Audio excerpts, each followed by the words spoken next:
할렐루야. 참 좋으신 주님의 은총과 평화가 우리 가운데 늘 함께 계시기를 간절히 축원드립니다. 오늘 우리가 읽은 성경 말씀은 복음서 말씀 요한복음 읽었습니다. 구약 성경 말씀이 있어요. 우리가 읽지는 않았는데 구약 성경 말씀, 서신서, 또 응송 말씀이 시편 말씀 모두 다 사실은 오늘 우리가 처해 있는 모습을 우리에게 보여주고 있습니다. 구약 성경 말씀을 읽다 보면요, 성경 안에서 언급되고 있는 이스라엘 백성들의 모습이 우리에게 소개되고 있는데 도무지 하나님이 선택하신 하나님 백성이라고 볼 만한 건덕지가 하나도 보이질 않습니다. 여러분 구약 읽으시면 출애굽한 이스라엘 공동체의 모습을 보시다 보면 참 하나님이 이 백성을 선택하실 만하다 이런 것들이 있던가요? 하나도 보이질 않아요. 너무 실망스러워요. 신앙의 눈으로 보면 그렇게 믿음 없는 사람들이 또 없습니다. 신앙 없이 보아도 마찬가지입니다. 신앙 없이 보아도 그들은 자신들을 구원하신 하나님을 늘 배신하는 아주 배은망덕한 사람들입니다. 그리고 그들의 끝은 결국 어디까지 이어졌냐면 하나님의 아들 예수 그리스도를 거절하고 그를 죽이는 데까지 이르렀죠. 하지만 여러분 이것은 특별히 이스라엘 백성들이 믿음이 없는 형편없는 사람들이기 때문이 아닙니다. 그들이 성품이 못났거나 자질이 뛰어나지 못해서도 아닙니다. 이스라엘 민족에게 있어서 신앙이라는 것은, 그러니까 하나님을 믿는다라는 것은요, 오늘 우리가 주일에 예배를 드리기 위해서 교회를 선택하거나 또는 우리가 기독교인이 되겠다라고 선택하는 것, 그런 수준의 문제가 아니었어요. 이스라엘 백성들에게 있어서 하나님을 믿는 것은, 야훼 하나님을 믿고 따르며 산다라는 것은 그들에게 있어서는 생존의 문제였습니다. 야훼를 믿고 살 것이냐? 야훼를 믿지 않고 살 것이냐? 야훼 믿다가 죽을 것이냐? 야훼를 믿지 않고 살다가 죽을 것이냐? 이 문제였죠. 여러분 이러니 저러니 그리고 아무리 큰 소리 치는 사람이라도 성경 속에 우리가 읽게 된 이스라엘 민족의 처해 있는 그런 삶의 문제, 생존의 문제 앞에 서게 되면 무너지기 일쑤입니다. 게다가 여러분 나는 그래도 버틸 수 있어. 나는 이런 시험 정도는 이길 수 있어. 해도요. 결국 자기 식솔들, 자기 가족들, 자기 자식의 문제, 그들의 생존의 문제가 걸리게 되면 이건 아주 치명적인 문제가 되고 말죠. 제 아무리 세련돼 보이고 믿음 좋아 보이는 사람이라도 그런 문제 앞에 서면 별 수가 없습니다. 오늘 일독서 본문으로 주어진 말씀이 출애굽기 17장 말씀입니다. 광야를 지나던 그들이 출애굽 이후에 르비딤이라고 하는 곳에 도착했을 때 이야기인데 그 이스라엘 백성들의 그 삶의 모습, 처해 있는 그 본문의 모습을 보면 이런 생존의 문제 앞에서 비틀거리는 우리들의 실체를 그대로 낱낱이 보여주는 것만 같습니다. 오늘 17장 말씀을 읽어보면 진중의 분위기가 아주 험악해졌음을 알 수 있어요. 분위기가 좋지 않습니다. 지도자의 모세를 향한 백성들의 원망도 예사롭지가 않아요. 무슨 일이 금방 터질 것 같아요. 200만이나 넘는 그 수백만의 사람들, 그 무리가 마셔야 될 물이 떨어진 것이 이유였습니다. 물 떨어진 게 뭐 대수일까 생각할 수 있지만 그렇지 않죠. 지금 이들은 광야에 있습니다. 광야에서 물이 없다, 물이 떨어졌다라는 것은 이제 곧 죽는다라는 걸 뜻하죠. 그러니 이들이 지금 두려움에 휩싸이고 염려에 휩싸이고 지도자 모세를 향한 불신에 가득 차게 되는 것 당연한 겁니다. 지도자를 잘못 만나서 죽게 생겼다. 저희가 하나님의 뜻을 잘못 읽었거나 하나님이 지금 우리를 구원해내실 생각이 없으신가 보다. 생존에 필요할 물을 찾는 것이 불가능한 이런 상황에서 생각해 보세요. 여러분 광야에 가서 우물 파듯이 내 마음대로 땅을 파면 물 나오는 거 아니잖아요. 그 물 찾는 거 너무 어려워요. 그 자체가 내 마음대로 목마를 때 먹을 수가 없어요. 이런 불가능한 상황에서 여유로울 수 있는 사람 없습니다. 여행이 마실 물을 찾을 수 있게 돼도 문제는 여전하죠. 왜냐하면 수백만이나 되는 군중들이 갈증을 단박에 해소할 수 있을 만한 그런 물 찾는 게 어디 쉽겠어요? 그 정도 물이 많아야 되는데. 그러나 이런 이유보다도 이들을 더 불안하고 두렵고 그래서 하나님과 지도자 모세를 원망하게 만들었던 근원적인 이유가 있어요. 그게 뭔지 아십니까? 바로 얼마 전까지만 해도 이들은 물 걱정이란 걸 해보지 않고 풍족하게 마시고 살았어요. 어디서요? 애굽에서요. 애굽 고센 땅, 애굽에서도 가장 비옥한 땅, 나일강의 그 풍성함을 누리면서 살았던 그때 그 기억이 오늘의 이 갈증, 지금 처해 있는 이 상황을 견딜 수 없는 고난, 역경, 인생이 망한 것 같은 절망으로 받아들일 수 없는 고통으로 보게 만든 거예요. 결국 오늘 본문의 끝을 보면 하나님께서 바위를 치게 하셔서 거기서 물이 솟아나게 하십니다. 그래서 백성들을 살리시죠. 아주 다행스러운 결말에 이르게 됩니다. 하지만 사실 오늘 본문 말고도요, 물이 부족해서 이스라엘 백성들 출애굽 공동체들이 위기에 빠졌던 것은 이때만이 아니라 르비딤에서만이 처음 경험한 게 아니었어요. 이미 이런 경험을 한번 하고 왔습니다. 물이 없음. 이 사건은요, 이미 자유를 찾아서 출애굽하여 홍해를 건너자마자 직면해야만 했던 이들 앞에 펼쳐졌던 현실이었어요. 홍해를 건너고 나서요, 출애굽기 15장에 가보니까 홍해를 건너고 꼬박 사흘 길을 가는데 물이 없습니다. 사흘이나 걸어갔는데 발견이 안 되는 거예요. 야, 이제 우리 해방이다. 홍해를 건넜다. 애굽의 바로의 군대가 다 멸절을 했다. 하나님이 우리를 구원하셨다. 이제 구원이다 했는데 외세는 사라지고 위협은 사라진 줄 알았는데 먹을 물이 없어요. 하루 이틀 버티고 버텼는데 사흘째 되니까 이제 심각해진 거죠. 물이 안 보여요. 그렇게 불안에 떨어졌던 그들이 도착했던 것이 마라라고 하는 곳이었어요. 출애굽기 15장 22절 가면 나오는데요. 마라에 도착했는데 그때 물이 발견됐지만 먹을 수 있는 물은 아니었습니다. 쓴물이었어요. 근데 하나님이 모세에게 말씀하셔서 나뭇가지 하나를 놓고 단물로 바꿔서 그들의 해갈을 했습니다. 놀라운 이적이죠. 광야에서 그렇게 물을 구했던 이들이 다시 행진을 시작했습니다. 왜냐하면 여기가 목적지가 아니라 가나안 가야 되잖아요. 실컷 물을 먹고 그 물들을 비축한 다음에 행진을 계속했는데 오늘 이 르비딤까지 도착한 거예요. 근데 문제가 생겼죠. 여기까지 오면서 물을 다 마셨어요. 물이 또 떨어졌어요. 그런데 앞서서 말씀드렸지만 물이 이곳엔 안 보여요. 곳곳마다 수도가 있는 요즘 같은 때는 물 때문에 불안할 이유가 없잖아요. 근데 예전에 그런 거 많았죠. 물 단수되거나 우물에 같이 다 모여서 물 좀 퍼가려고 줄 서 있던 기억들이 어렸을 때 저의 기억 안에 있는데 어디 가서 물 찾기가 너무 어렵단 거예요. 근데 물이 지금 현실은 어때요? 떨어졌어요. 큰일 났습니다. 지난번 마라 도착하기 전까지 얼마나 고생했는지 그 고생이 또 생각났어요. 이러다가 발견 못하면 어떡하지? 그럼 죽는 거죠 뭐. 그러니 덜컥 두려움이 이 진을 덮었던 겁니다. 생존에 대한 극심한 두려움과 불안에 휩싸여져 있던 이때, 다 불안해 있던 그때, 그것을 표출면 못할 뿐 모두가 불안해하거든 이때 누구라도 그냥 툭 하고 한마디, 불평이라도 한마디 툭 던지면 그때 속절없이 이 군중은 불평과 원망, 두려움에 휩싸이게 될 겁니다. 지금 이스라엘이 그 상황에 처해 있어요. 그런데 이 처해 있는 현실이 사실 우리가 처한 현실과 다를 바가 하나도 없습니다. 생명이 파괴되는 것처럼 내 인생과 삶이 깨질 수도 있다라고 하는 이 불안감에 사로잡히게 되면요. 이런 때는 억만금을 갖고 있어도 물 없으면 죽는 것처럼 그동안 뭐를 해왔는지 무엇을 이루었는지 어떤 사람이 되었는지 관계없이 우리가 할 수 있는 일이란 건 아무것도 없죠. 어찌할 수 없어서 결국 어떻게 되냐면 자포자기하거나 아니면 두려움과 염려에 고스란히 사로잡혀서 왜 나에게 이런 일이 생겼는가? 하나님 도대체 나한테 왜 이러시는가? 불평과 원망을 쏟아놓게 됩니다. 여러분, 예수님을 믿어도 여전히 삶은 바뀌지 않고요. 하나님을 어떻게 믿어야 되는지 암담할 때가 또 찾아오죠. 그래서인지 우리는 이런 본문을 읽을 때마다 자꾸만 오늘 본문 속에서 반석을 쳤더니 바위가 갈라진 그 안에서 물이 솟아났더라.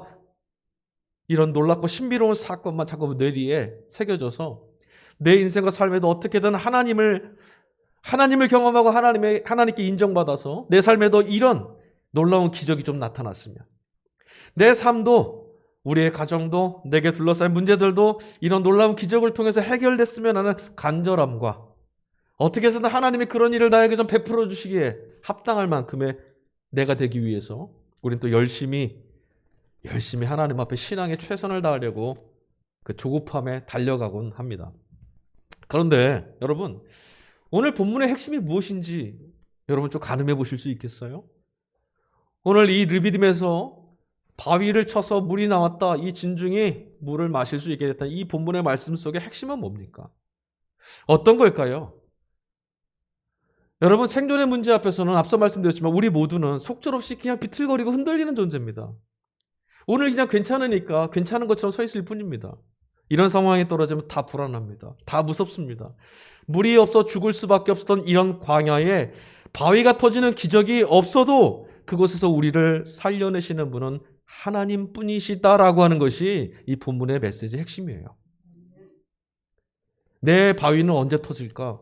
이런 광야에서 물이 언제 터져 나올까가 아니라 아무것도 구할 수 없는 그곳에서도 하나님은 너희를 살리시지 않았더냐. 이 말씀인 거죠. 저는 여러분들이 이런 하나님을 믿으실 수 있기를 축복합니다. 복입니다. 하나님의 인도를 따라서 그들이 나왔습니다. 하지만 여러분, 광야라는 것은 먹을 것도 마실 것도 없는 곳입니다. 그래서 그들은 원망하게 됐어요. 우리는 너무나 쉽게 잊고 있습니다. 마치 애당초에 왜 애굽에서 탈출하게 됐는지를 우린 기억을 안 해요. 내가 애굽의 주인으로 살고 있었던 것으로 착각해요. 그래서 모세와 하나님을 원망하고 애굽으로 돌아가자고 합니다. 이스라엘 백성들이. 근데 그들처럼 우리도 우리 신앙이라는 것이 세상의 방식으로는 생명이 결핍되고 그 결핍되어 죽을 수밖에 없다라는 이 절망에서부터 출발한 걸 너무나 쉽게 잊어버려요, 우리가 하나님을 믿게 된 거, 하나님이 우리를 초대하신 것은 살만할 때가 아니에요, 여러분. 우린 죽을 수밖에 없어요. 그런 상황에 놓여있는 우리를 하나님이 초대하셨기에 생명을 향해서 걸음을 옮긴 거예요. 그러니 여러분, 우리가 해야 될 질문은, 우리에게 필요한 것은 무엇이냐면 애국과 같은 세상을 그런 삶으로 어떻게 돌아갈 거냐, 어떻게 살 거냐가 아니라 어떻게 이 하나님을 믿고 어떻게 이 광야를 지나가고 생존할 수 있겠는가? 어떻게 하나님을 믿으며 갈 수 있겠는가? 어떻게 하나님 믿어서 죽을 수밖에 없는 이 상황에 망하지 않고 생명으로 향한 이 초대에 응답한 이 걸음이 마침내 생명에 닿을 수 있을까? 우리 이 질문을 해야 되거든요. 그런데 애당초 잘 살다가 나온 것처럼 하나님 왜 내게 물 안 주세요? 하나님 왜 이런 상황에서도 아무것도 안 하세요? 우리 질문해요. 아니요. 우린 잃을 게 없었어요. 성서 기자는 오늘 7절 말씀 17장 7절에 보니까 물 부족 때문에 지도자인 모세를 원망하고 불평하고 이들의 모습을 뭐라고 말하냐면 이들이 하나님을 시험하고 하나님께 대들고 있다라고 기록하고 있어요. 이스라엘 자손이 거기에서 주님께 대들었다고 해서 사람들은 그곳의 이름을 무리바라고도 하고 또 거기에서 주님께서 우리 가운데 계시는가 안 계시는가 하면서 주님을 시험하였다고 해서 그곳의 이름을 마사라고도 하였다. 뭐라고요? 하나님을 시험하고 하나님께 대든 거래요. 여러분, 이런 본문을 읽게 되면 죄송합니다. 요즘 하도 목사에 대한 평판들이 워낙 세상에 안 좋아가지고 이상한 목사들이 너무 많아가지고 지금 이런 본문을 교회의 목사나 리더십들에게 저항하거나 동의하지 않으면 하나님을 거역하는 것 같다고 윽박지르고 자신의 권위를 정당화하는 그런 분들도 있는 것 같아요. 하지만 여러분, 본질적으로 성경은 그런 가르침을 주는 책이 아닙니다. 아브라함도 모세도 다윗도 똑같아요. 우리와 다를 바 없어요. 사람은 하나님 밑에 다 똑같습니다. 그런 식으로 성경을 도구화해서는 곤란합니다. 누구도 하나님 말씀을 자신을 정당화하거나 자신의 기득권과 이익권을 얻기 위해서 근거 삼아서 도구화시키면 안 됩니다. 다시 한번 이 본문을 읽어보세요, 여러분. 가만히 보면 뭔가 좀 어색한 부분이 눈에 들어오지 않으세요? 우리들의 태도와 이 본문의 말씀의 상황을 좀 대입해 보면 뭔가 좀 어색해요. 보통 여러분, 이런 현실과 상황에 빠지게 되면 우리는 이렇게 말하죠. 하나님이 우리를 시험하셨다. 그렇게도 우리는 투덜대는데 본문은 뭐라고 말하냐면 이들이 하나님을 시험하고 있다라고 말하고 있어요. 하나님을 그들이 시험했다. 뭘 한 거죠? 투덜대고 불평한 게 뭐라는 거예요? 하나님이 이걸 하실까 안 하실까? 투덜댄 것은 하나님을 신뢰하지 않았다라는 말이에요. 하나님 신뢰하지 않은 걸 뭐라고 지금 정의했어요? 하나님을 시험하고 하나님을 대적하고 했다라는 거예요.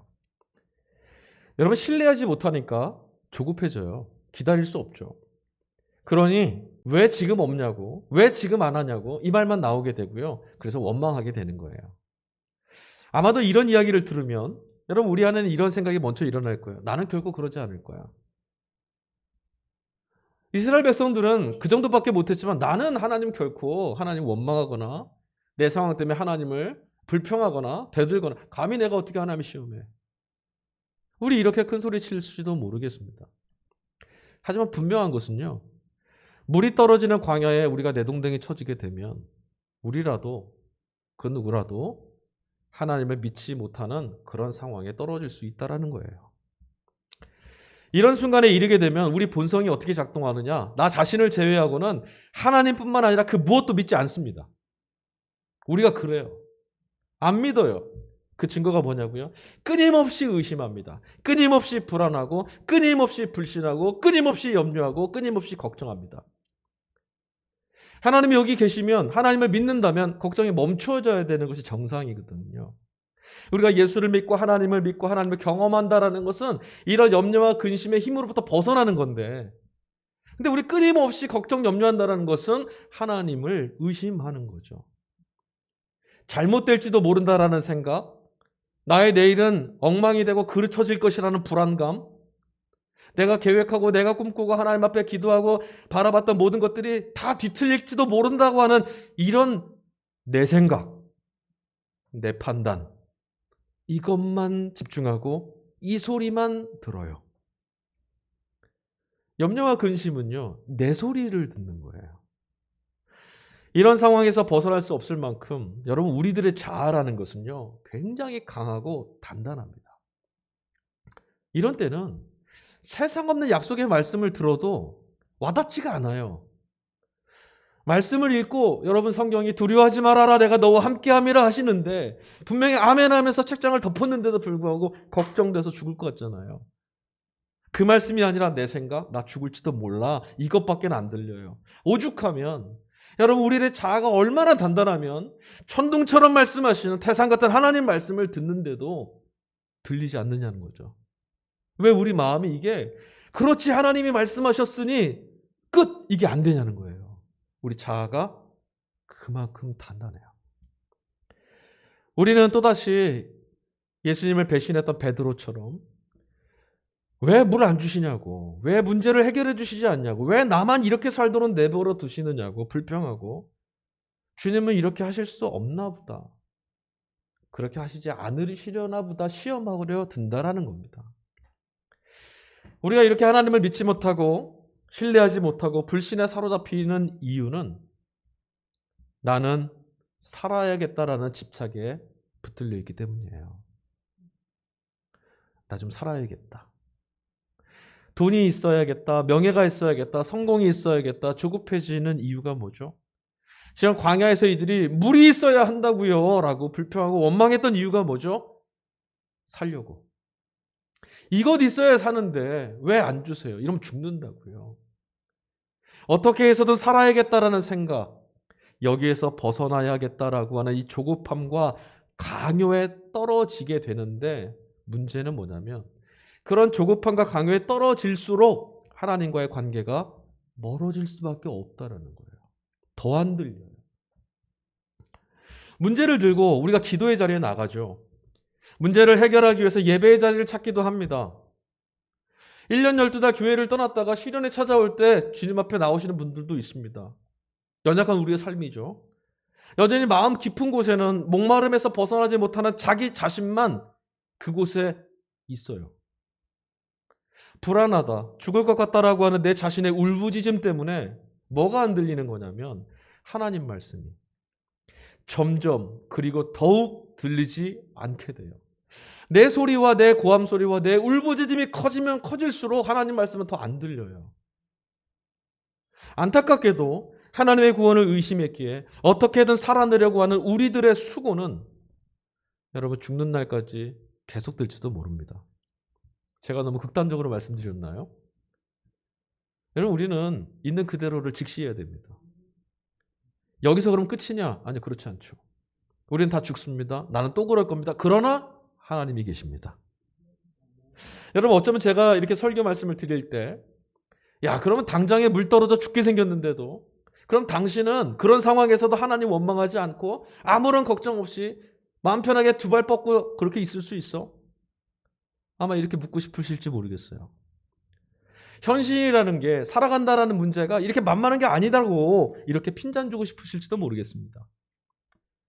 그러나 여러분, 저는 조금도 그런 생각을 타박하고 싶은 마음이 없습니다. 왜냐하면 저 또한 마찬가지이기 때문이죠. 여러분, 어떤 시인은 이렇게 말했어요. 흔들리지 않고 피는 꽃이라는 없더라. 그 시인의 말처럼 우리도 똑같아요. 우리들의 영혼은 언제나, 그리고 누구라도 늘 속절없이 비틀거리고 흔들립니다. 태산도 어찌할 수 없을 만큼 단단한 내 믿음이라고 생각하지만 우리 입에는 숱하게 이런 말이 삐쳐나오죠. 하나님이 정말 나를 도우실 수 있을까?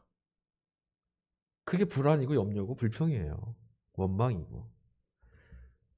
하지만 여러분, 저 또한 여러분과 다를 바가 전혀 없고, 우리 모두 똑같지만, 이스라엘 백성과 다를 바 하나도 없지만, 저는 그래서 오히려 더욱 어쩔 수 없다고 체념하거나 단념하시지 말라고 이렇게밖에 말씀 못 드리겠습니다. 반대로 여러분, 잘 믿어보겠나라고 마음가짐이나 결단하는 것으로도 이 문제는 해결될 수 없죠. 다른 사람이 전해주는 답, 다른 사람이 전해주는 이야기들, 이것도 해결책 될 수 없습니다. 그럼 어쩌란 말인가?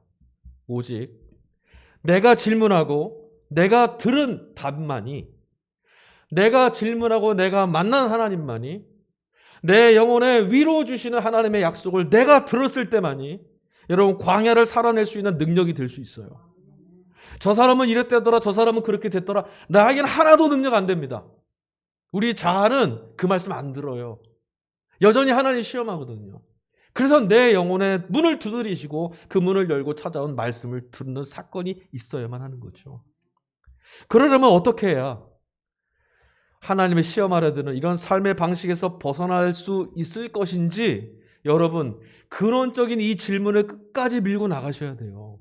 나는 왜 또 이럴까? 왜 자꾸 이럴까? 어쩔 수 없이 또 왜 이렇게 떨어질까? 그러면 어떻게 해야 되는가? 이유가 뭐였을까? 왜 이렇게 된 건가? 질문하셔야 된다고요. 애당초 여러분, 왜 우리는 이런 상황에 왜 자꾸 불안해하죠? 왜 우리들의 인생과 삶엔 끊임없이 염려와 불안, 걱정, 근심 없이 하나님을 찬양하고 하나님 나라의 기쁨과 희락을 누리며 예수 그리스도 안에서 그 나라를 살겠노라고, 난 그 나라 산다라고 하지만 여전히 어떤 상황만 되면 또 르비딤처럼 우리 막 불안하거든요. 왜 이렇게 되는 걸까? 우리 왜 그렇게 될까요? 왜 마실 물을 내시는 하나님이 지금 여기 함께 계신다는 것을 의심 없이 믿을 수 없는 걸까요? 그럼 어떻게 하면 또 그것이 가능할까요? 자, 오늘 복음서 말씀 우리 같이 읽었어요. 아주 긴 말씀이었죠. 아주 유명한 말씀입니다. 오늘 복음서 말씀에도 보면 물이 없어서 곤란했던 두 사람이 등장하죠. 표면적으로 두 사람이에요. 한 분은 예수님입니다. 물 달라고 하셨어요. 물이 지금 필요해요. 또 한 사람은 물을 구하러 나왔던 우물가로 나온 한 여인입니다. 사마리아 땅 수가라고 하는 마을에 살았던 여인입니다. 똑같이 우물을 찾았어요. 물을 마시겠다고. 그러나 주님과 이 여인이 처해 있던 상황은 완전히 다르고요. 상황을 경험하는 능력도 완전히 달랐어요. 주님은 어떤 분이시냐면, 우물가에 와서 물 한 잔 주시오라고 했던 그 주님은 자신 안에서 흘러넘치는 생명수로 척박한 삶에 내몰린 모든 이들의 갈증을 해결해 주시는 분이에요. 이에 반해서 이 여인은 거칠고 퍽퍽한 인생 때문에 살아갈 이유조차 잃어버리고 왜 사는지, 내일을 뭘 기대해야 되는지, 그저 오늘도 또 하루 그냥 살아야 되는 그런 형편입니다. 오늘까지의 삶도 서러웠겠지만 벌써 읽어보시면 그렇잖아요. 얼마나 기구하게 살았는지. 그렇다고 해서 내일이 그럼 좀 나아질 것이냐? 그럴 기미가 전혀 없어요. 자기 스스로도 그랬고 마을 사람들도 이 여인을 보고 망한 인생, 실패한 삶이라고 했을 겁니다. 여름 가뭄에 쩍쩍 갈라져 버린 논두렁처럼 그녀의 영혼은 너무 거칠어져 있고 메말라 있습니다. 어떤 소식을 들어도 마음에 기쁨이 없어요. 어떤 이야기를 들어도 살아갈 소망이 생기질 않아요. 하지만 삶의 답답함을 적실 이 해갈의 소식이 오늘 그녀를 찾아왔습니다. 넘치는 소망이 그녀의 삶을 채웠습니다.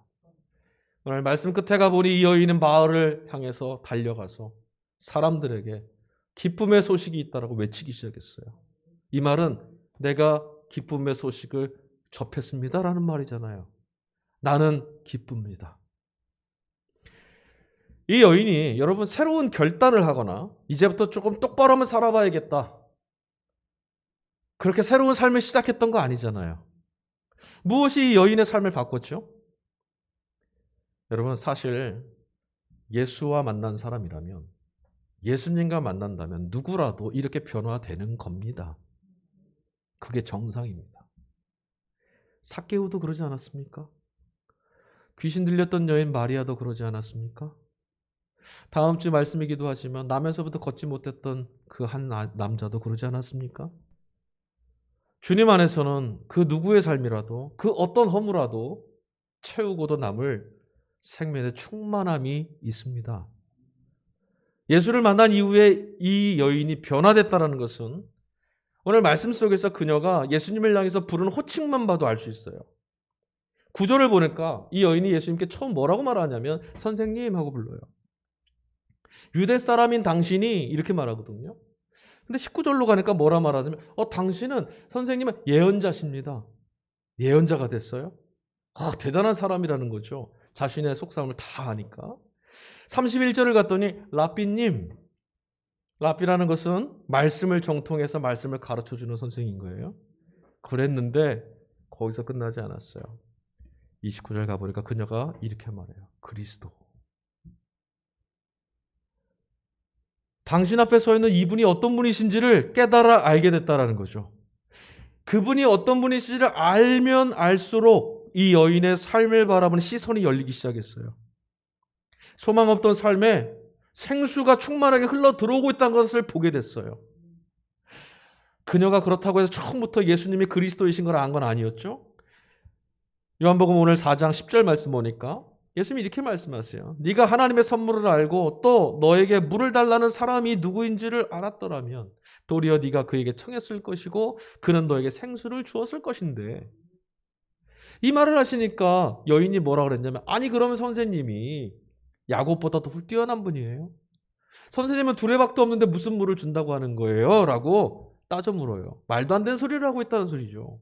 그런데 이렇게 예수님과 대화를 하면서 투덜거리고 예수님께 그럴 수가 있겠느냐고 반문했던 이 여인이 어느 순간 되니까 예수님께 묻는 물음의 내용이 좀 바뀌어가고 있어요. 20절. 우리 조상은 이 산에서 예배를 드렸는데 선생님네 사람들은 예배 드려야 될 곳이 예루살렘에 있다고 해요. 뭘 말한 거죠? 왜 뜬금없이 하나님 예배하는 걸 물었을까요? 왜 그랬을까요? 그동안 깨어진 자신의 인생과 삶 때문에 그녀가 하나님을 원망했던 날이 며칠이었겠습니까? 제 인생을 구원해 주시기를 갈망하면서 얼마나 하나님을 찾았을까요? 하나님이 자신은 버린 것처럼 사마리아 이방 여인인 자신의 인생 따위는 하나님은 버리셨나 보다라고 얼마나 서러운 눈물을 많이 흘렸을까요? 이거 그 말이에요. 당신네 사람들은 예루살렘에 가면 하나님 만날 수 있다는데 우리는 못 만나고 있어요. 내 인생은 버려졌어요 라고 말하는 거예요. 그런데 바로 지금 하나님을 만나고 싶다고 하는 이런 갈증, 나는 아직 하나님의 구원을 경험하지 못했다라고 자신을 드러내는 하나님의 구원을 향한 이 내면의 갈증을 고스란히 주님 앞에 그대로 드러내고 있던 바로 이때 그녀는 그 순간 자신 앞에 서 계신 그분이 그리스도이신 하나님의 아들임을 경험하게 됐어요. 주님을 통해서 하나님 나라를 목격했고 주님을 통해서 하나님을 보게 됐어요. 이게 오늘 본문의 핵심이에요. 여전히 오늘 말씀 어디에도 그녀의 삶이 더 나아졌다는 말씀은 전혀 들어있지 않습니다. 삶의 조건들이 바뀌었다는 내용도 없습니다. 그러나 여러분 이제 다른 어떤 문제들도 더 이상 그녀의 눈에는 들어오지 않습니다. 그래도 좋고 아니어도 괜찮습니다. 이런 형편이어도 괜찮고 아니어도 괜찮은 겁니다. 하나님 나라를 향한 목마름이 이제 생겼거든요. 더 좋은 걸 봤거든요. 그것만 채워지면 될 것 같거든요. 예수가 그리스도이심을 발견했던 그 순간, 그분 안에서 하나님 나라를 마주하게 됐던 그 순간, 살아내기 위해서 몸부림쳐야만 했던 그 버거운 짐과 서러운 인생의 그 시간들이 해방되는, 구원받는, 희열을, 오랜 가뭄 속의 해가를 경험하는 놀라운 은혜를 입게 된 거죠. 이스라엘 백성들이 하나님을 시험하고 또 우리가 하나님을 계속 불신하게 되는 이유가 근본적으로 무엇이었습니까? 믿음이 없어질까요? 우리가 기도 생활을 많이 안 해서 그렇습니까? 이스라엘이 제사를 드리지 않아서 그렇습니까? 경건한 삶을 살지 않아서 그럴까요? 아니요. 애당초 마실 물이 없는 상황에 있어서 그래요. 이게 문제예요. 애당초 우리는 지금 제 힘으로는 해결할 수 없는 마실 물이 없는 광야에 떨어져 있어요. 우리의 인생, 내가 지금 그런 상황이에요. 하나님 잘 믿고 정직하고 의롭게 살고 싶지만 우리 자신에게는 없는 게 너무 많아요. 스스로는 그것을 채울 수도 없어요. 그래서 제 삶을 살려낼 수가 없고 스스로를 지키거나 구원할 수가 없어요. 그러면 어떻게 해야 될까요? 풍성한 물이 주어지는 것 말고는 답이 없어요. 이런 형편에 떨어진 사람은 아무리 잘난 척하고 뭔가 열심히 해도 물 없으면 죽는 건 똑같아요. 물이 우리를 찾아오고 생수가 우리를 향해서 쏟아져야만 살아요. 선지자 이사야는 이사야서 55장에 이런 말을 합니다. 너희 모든 목마른 자들아 물이 있는 곳으로 나오라. 돈 없는 자도 오라. 너희는 와서 사 먹되 돈 없이 값없이 와서 포도주와 젖을 사라. 할렐루야. 에게 인간 해방, 절망과 죽음에 사로잡혀 우리를 해방하는 하나님의 말씀이에요. 선지자가 지금 말하고 있는 물은 뭡니까? 마실 물이었습니까? 아니요. 하나님 말씀입니다. 예수님이 여인에게 말씀하셨던 영원히 목마르지 않게 하는 물을 너에게 주었을 텐데 그 물은 무엇입니까? 바로 이 물입니다. 말씀입니다. 하나님의 말씀을 통해서만 사람의 영혼이 해결될 수 있다라는 거예요. 그런데 이 물을 하나님은 어떻게 주신다고? 값없이 주세요. 근데 왜 그 물을 달라고 안 할까요? 왜 먹고 마셔서 사라질 그 물만 달라고 할까요, 우리는? 왜 하나님 말씀을 통해서 해결된다라는데 그 말씀으로 나를 해결해주는 경험을 내게 달라고? 나에게는 그 경험이 필요하다고? 그런 은혜가 필요하다고 왜 구하지 않을까요, 우리는? 여러분, 하나님이 이 생수를 값없이 주신댔습니다. 그러나 조건이 하나 있습니다. 무엇이냐면 하나님이 주시는 이물, 하나님만이 주시는 이물을 달라고 구하고 찾고 두드리는 겁니다. 달라고 안 하는데 어떻게 먹어요? 먹겠다고 안 하는데 어떻게 먹냐고요? 계시록 말씀에 가보니 예수님이 그렇게 말씀하셨잖아요. 내가 문 밖에 서서 두드리노니. 어떤 사람이 문을 열어요? 생수의 강이 나를 찾아오셨구나. 그분이 없으면 난 줄여 죽는구나 아는 사람. 내게도 주소서 하는 사람. 지금 우리에게 필요한 것은 과연 말씀만으로 목마름을 해결할 수 있습니까? 과연 말씀만으로 배고픔의 문제를 정말 해결할 수 있습니까? 라고 하는 물음이 아니에요.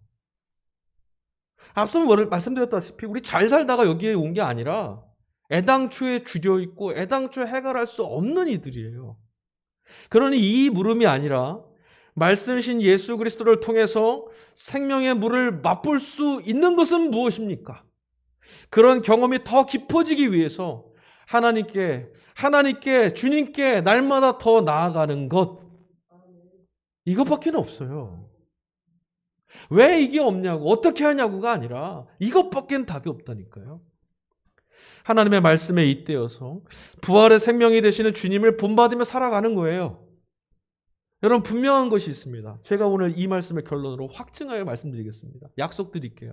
분명한 것은 주님을 향한 목마름을 채우려고 노력하는 사람들의 삶은 신앙의 힘, 성령의 역사, 하나님 나라의 능력에 사로잡히는 시간이 점점 늘어날 겁니다. 분명합니다.